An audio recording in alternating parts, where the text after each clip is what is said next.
وانێکی دیکە ئەم جارایان لە نێوسۆری کورسەر مەگەزینەوە لەگەڵمانایە.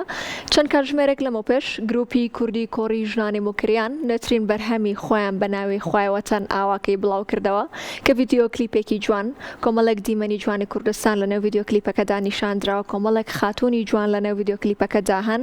بۆ باسکردنی ئەم بەرهەمەوە. هەروەها چەندین باسی دیکە لەسەر ئەم گروپە میوانداری کاک سەلاح خزریمان کردووە کە بارەزیان سەرپەرشتیاری گروپی کوردی ژنانی موکریانن. کاک سەلاح بەخێربی بۆ سودی کورسات مەگەزین ئەم بەرهەمە نوێشتان لە پیرۆز بێت. سپاس دەکەم. سڵاو ڕێزی تایبەتم هەیە لە خزمەت بینەرانی خۆشەویست و بەڕێز و بەوەزی کوردستان کورسات مەگەزین. زۆر سپاس. خوایەوەتەن ئاواکەی ئەم بەرهەمە کە چەند کاتژمێرێک لەمە پێش لە چەنەڵی یوتیوبی بەڕێزتان بڵاو کرایەوە. ئەم بەرهەمە هۆنراوەی چێیە؟ تێکستی ئیشەیە؟ ئاوازەکەی چێیە؟ ئەگەر باسێکی ئۆشمان بۆ بکەی پارێک نەبێت. ئەوە لە ڕاستیدا یەکەم سرودی نیشتیمانی کوردستانە خوایەوەتەن ئاواکەی لەسەر هەوای کۆنی قەدیم دووبەدووی کوردستان کوتراوە و هۆنراوەی مامۆستا فایق کەسێ ڕاست نۆژەنمان کردوێتەوە و لەگەڵ ئەو گروپەی پێشکەش بەخۆی ئەوە خۆشەویستان کراوە. کەواتە ئەم بەرهەمە ئەتوانێت چ پەیامێک بڵین، چ پەیامێک یاخود چیرۆکێک ئەگەیەنێت بۆ کەسانی کە جێبیست و بینەری ئەم بەرهەمە ئابن؟ ڕاستی ئەو وەک پەیام لە ئێستا لە ئێران یعنی لە زۆربەی ناوچەکان لە ئەوەی کە لە هەموو ئیسلا چەندین گروپی یاوە بۆ شێوەی پارسی کۆڕ و لە نەتەوەکانی دیکە پێکاتۆ مەسەن پارسی کۆری تاران و تەورێز و نازانم ئیسفەهان و شیراز و هەموو نەتەوەکانی دیکە لە کوردستانیش بەختەوەرانە لە شارەکانی وەکو سەنەندەز و سنە و کرماشان و زۆربەی شارەکانی دیکە ژووردە و گروپانە پێکاتۆمیش وتم بە ئەو بۆشایل نێو کوردستاندا نەبێ و لەناو گروپەکاندا بەتاوێت ئەوەی کە ئەو گروپەمان دامەزران بە ناوی گروپی کوردی کۆڕی ژنانی موکریان. هۆکارەکەشەوەی بوو کە لایەنێکی هەرە زۆری ئەدەبی زارەکی کوردی و موسیقای ڕەسەنی کوردەواری تایبەتە بە خانمان بە ژنان، یعنی تۆ بڵێ لە هەموو بابەتەکانی وەکو بیت و حەیران و لاوکو و تەنانەت لۆلۆ کە لۆلۆ ژنان بە پیاوان کتۆ لۆلۆ یا بەڵام پیاو ینی لە ئەدەبی زارێکی کوردیدا موسیقی مقامی کوردیدا لۆلۆ تایبەتە بە خانمان و لێلێ تایبەتە بە پیاوان. جگە لەوەش زۆر گۆرانی دیکەی کوردەواریمان هەیە کە دوای شڵا باسییان دەکەین. کەواتە ئامانجتان لە هەڵبژاردننی ئەو خاتونانە کە ناونانی ئەم گروپە ئەوە بۆ کە ڕۆڵی ئافرەتان و یعنیەوەی کە دەوری ژن لە ئەدەبی زارێکی و موسیقی کوردیدا بەرچاوترکەین و بە پێگەی خۆی بگاتەوە ئەوەی کە زۆربەی ئەو گۆرانیانە بتوانین لا کۆمۆرکی خانمانە و هەموو وەکەم نێتەوەکانی دیکە پێوە دیار بێ و بیان خینە ڕوو و پێشکەشی جەماوەری بکەین. کاک سەلاح با ئێمە لەگەڵ بینەران جێبیست و بینەری ئەم بەرهەمە بین، با بزانین بەرهەمەکە خوایەوەتەن ئاواکەی، با بزانین ڤیدیۆ کلیپەکەی چۆنە و جێبیستیشی بین بەیەکەوە.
بەرهەمێکی جوان سروشتی جوانی کوردستان نیشاندراوەجا ئەو خانمانە ئەوەنەی تر ڤیدیۆ کلیپەکەیان جوانتر کردەوە بە جلوبەرگی کوردەواری و بەڕێزیشتان زۆر جوان خۆتان گۆڕی بوو لە نێو ڤیدیۆ کلیپەکەی ئەجامانەتان دانابوو ئێوە چی بوو لە ئێرادەتان نابوو ئەوە خەنجەری دەبانە وەخت کاتی خۆی لە قەدیمەوە وەستویانەوە لەگەڵ پستەک و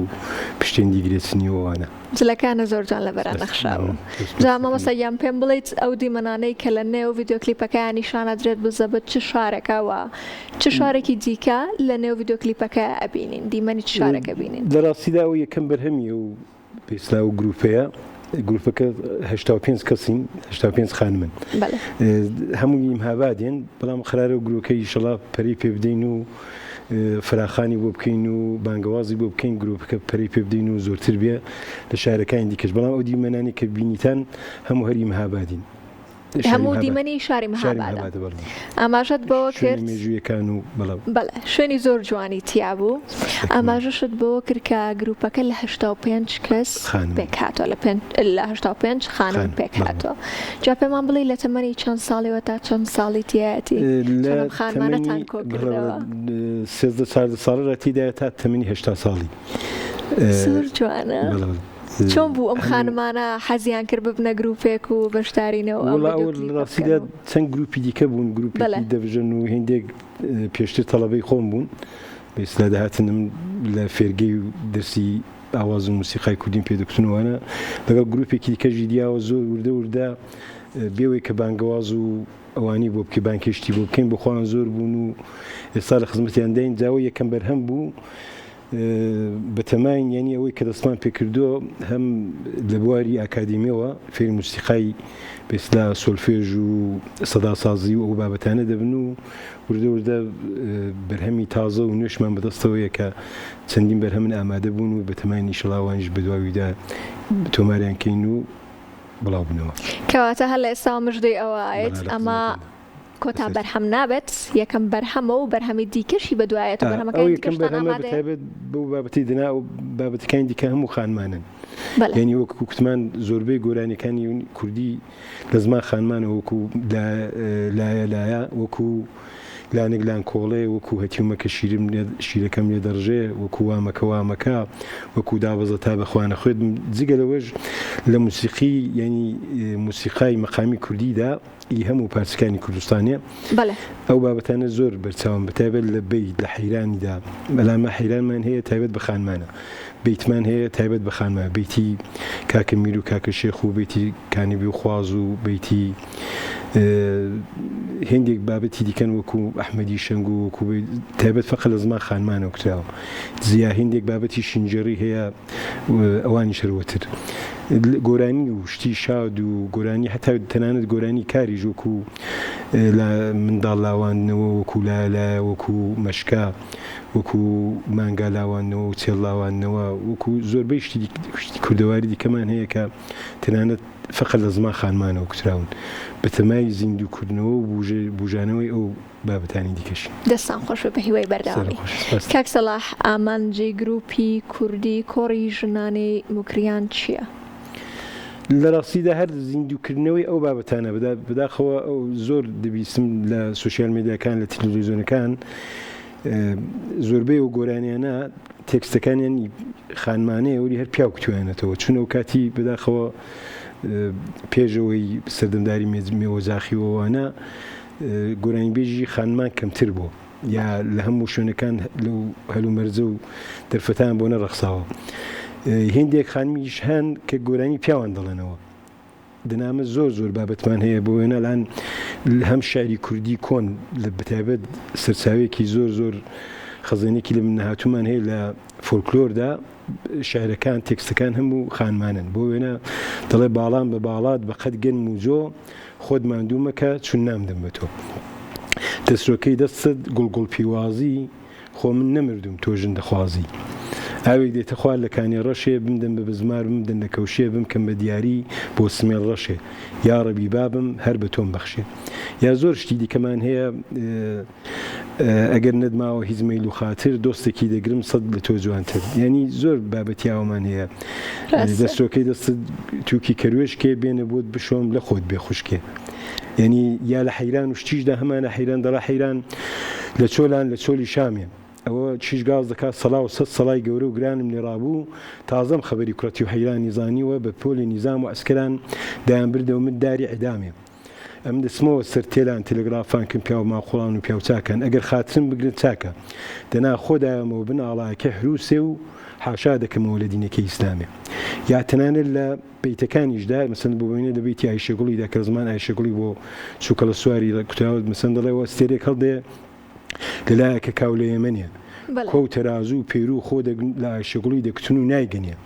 ئەوە هەر کەسانێکی خەبەری چووکە لە سوارەکەم بۆ بێنێ ئەم دەیدەمێ گوارە و کرمەکی دەزێر و دەگەڵ چنگاڵی ژێرچنێ بێت و چووکە لە سوارەکەم گەرەتەوە لە شەڕی کاو لە ئێمەنیە من حەوت برام هەن بمرم بە مردنیە 12 ئامۆزام هەن بیان بنەوە سەر تاتە شواری بەعزمی شوتنیە تەنانەت پیرەبابێکشم هەیە ئیش بێتەوە سەر لێوی کفنکردنیە ئێستا دەسمەوەشی و کوڵی حەمامێ بە عزمی چاوڕشتنیە یا زۆر بابەتی ئاوی دیکەمان هەیە بابەتی زۆر جوان هەیەوانی کە باسێک لە بیتی لە حیران لە هەموو موسیقای جای هەموو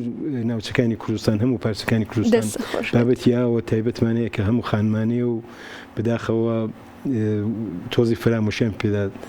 کەوتۆ کاتە ئێوە بەسەری ئەکەنەوە بەسەری بکەینەوە دەبێت زیندوو بکرێنەوە و ناسنامان بۆ پیدا بکەین دەستان خۆش بێت کاک سەلاح لە ئێستادا سەرقاڵی چیت بەچیەوە سەرقاڵیت وەڵا لە ڕاستیدا من هەر ئەو کورساتی کە بینن 15 ساڵان لێرە کارمەند بوو ساڵی 2000 تا 2015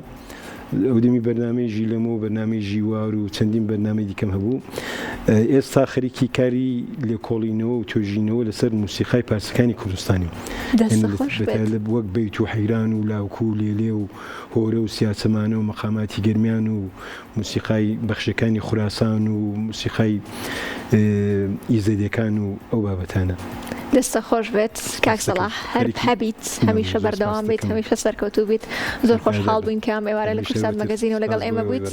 ئەگەر هەرچیەکت ماوە لە کۆتاییەکە هاتوانی ئاماژەی پێ بێت فقط خۆشی ئێوە هیوادارم ڕۆژێک کورد بۆ قۆناغی بگا کە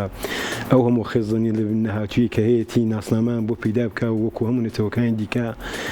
سەرچاوێکی باشمان هەبێ فەرهەنگستانێک تەواو ساز بکرێت کە ئەو شتانی خۆمان وەک حەقی خۆی پێدا بکرێ و وەکو هەموو گەلاین دیکە بێتە پێوەرێکی باش بۆ ناساندن و بۆ شناسی نێتەوەی کورد و نێتەوەی خۆشەویستمان ئێمە شیوادارین دەستە خۆش بێت دووبارە زۆر سپاس بۆ بەڕێستان سپاس بۆ ئێوەی بەڕێزش